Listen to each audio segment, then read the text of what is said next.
Tenant compte de la cherté de la vie, Patrice Talon a annoncé la revalorisation salariale et le relèvement du salaire minimum interprofessionnel garanti SMIG.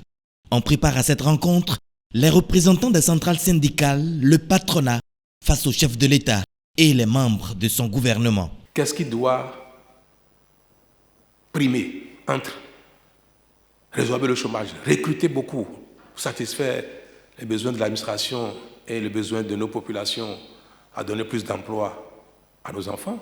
Est-ce que c'est la première priorité? Ou bien c'est la deuxième priorité et que la première est la revalorisation des salaires des actifs, ceux qui sont aujourd'hui agents publics?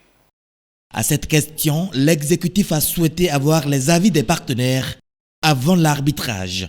Les salaires qu'on veut augmenter là, est-ce qu'on va augmenter ces salaires dans les mêmes proportions pour tout le monde?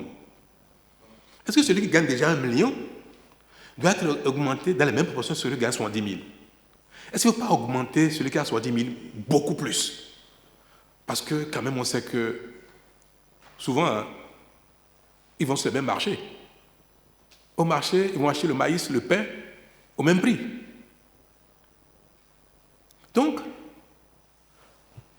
la revalorisation qu'on veut faire, est-ce qu'il ne faut pas même différencier cela sérieusement?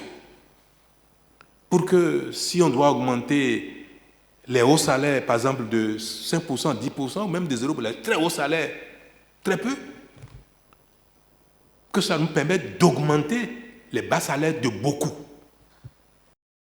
Les échanges ont été fructueux entre les participants, chacun fidèle à son objectif.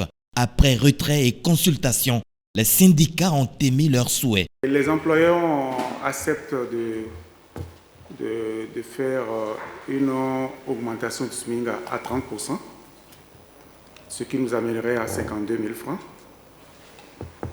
mais avec une exigence que nous partageons avec eux sur le coût de l'assurance, parce que les 52 000 francs, c'est sans l'assurance qui doit s'ajouter.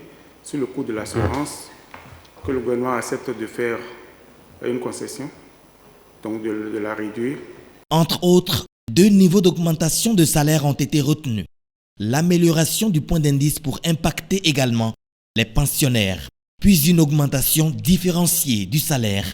Elle sera faite en 4 paliers selon les salaires de 52 000 à 100 000 francs, de 100 001 à 200 000 francs, de 200 001 à 500 000 francs CFA et les plus de 500 000 francs CFA.